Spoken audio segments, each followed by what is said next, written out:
24 octobre 2023, dans la salle de conférence de l'hôtel Le Méditerranéen, a été marqué par le coup d'envoi de la formation tant attendue des jeunes femmes de la cohorte du programme d'appui à l'égalité de genre, phase 1. Le PAEG 1, fruit d'un accord entre le gouvernement béninois et la Confédération suisse, s'engage à cultiver un vivier de jeunes femmes leaders engagées dans la politique. Nous sommes à la première phase de ce programme.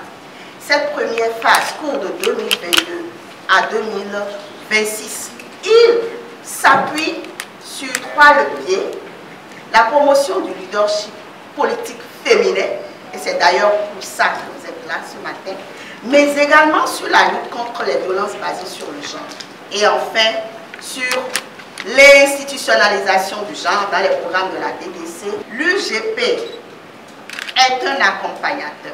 L'UGP assure la qualité de ce qui se fait pour mettre en œuvre ce programme. Nous sommes à une première séance de ces formations dans les départements du littoral, de l'Atlantique, de l'Ouémé, du plateau, comme vous l'avez entendu. Et donc, vous êtes honorés d'être parmi les participantes. Nous vous convions à l'UGP à une participation excellente. Cette formation mise en œuvre par le consortium RIFOGA, WANEP, FENEP touche 167 bénéficiaires de l'Atlantique, du littoral, de l'Ouémé et du plateau. Elle vise à susciter et rehausser l'influence des femmes engagées dans les instances décisionnelles. Le projet PAEG 1 devra contribuer au renforcement de l'égalité du genre au sein de la société béninoise et réduire ainsi de manière durable la vulnérabilité socio-économique des femmes au Bénin, ainsi qu'au développement du leadership politique féminin pour l'accroissement du nombre de femmes dans les instances de prise de décision au terme des joutes électorales de 2026. Il me plaît de partager avec vous que la cohorte des bénéficiaires est répartie en 3 segments. Segment 1, du niveau primaire au niveau BPC. Segment 2, du niveau BPC au niveau bac. Et segment 3, niveau bac plus. Et elles proviennent de 9 partis politiques. La représentativité des femmes dans le monde politique est un défi majeur pour l'émergence du Bénin. Et il urge qu'elles s'engagent activement dans le processus politique pour contribuer à un avenir meilleur.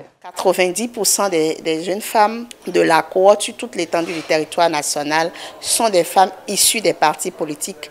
Nous avons tiré leçon des expériences du passé et ce sont des partis politiques qui ont donné caution pour la participation de ces filles-là à la compétition.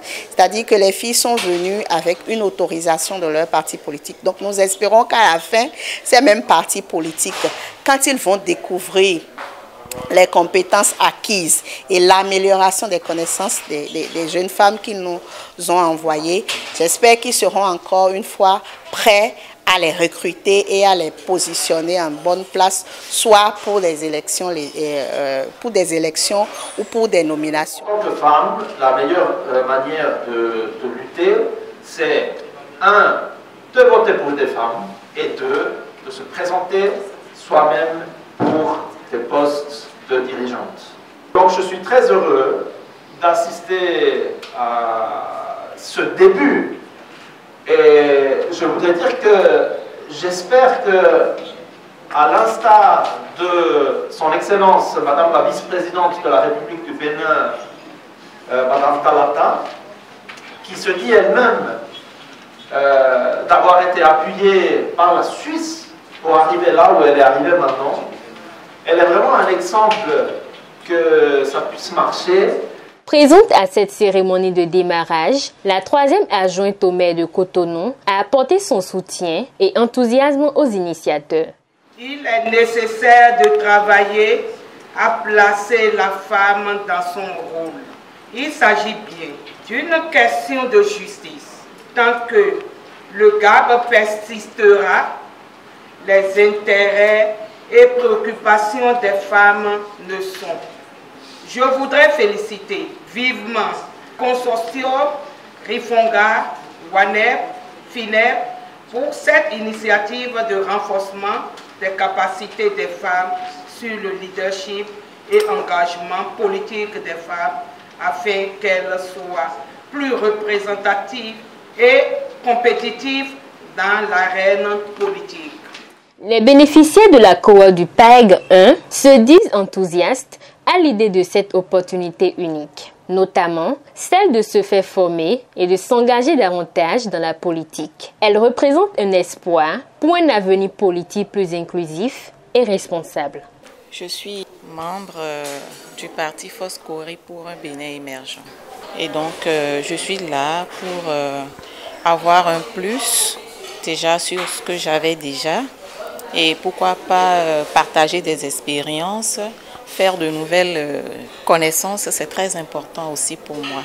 À travers cette première matinée de formation, j'ai perçu encore une fois l'importance de connaître les lois de la République, surtout pour nous femmes qui aspirons à diriger plus tard. C'est la raison pour laquelle j'ai décidé de me réinscrire afin d'approfondir mes connaissances. Je vais bien approfondir les notions reçues parce que je n'ai pas encore bien compris ce que je voulais. Je veux bien qu'en citant les noms des personnes qui ont dirigé ce pays, des responsables ayant contribué au développement de ce pays, mon nom y figure. J'aime la politique, j'aime la gestion de la cité. Donc dès lors que j'ai vu l'annonce, ça m'a intéressée. Je me suis dit, tiens, voilà un moyen pour me faire former, pour pouvoir mieux me faire entendre et mieux m'outiller sur le terrain. Donc, déjà, j'ai compris, comme l'intitule déjà le thème de ce matin, leadership féminin, engagement politique, j'ai compris que, comme l'a dit la formatrice ce matin d'ailleurs, il y a ce que nous naissons avec et il y a ce que nous devons apprendre. Apprendre à travailler sur soi-même. Le PAEG, ça finit en 2026.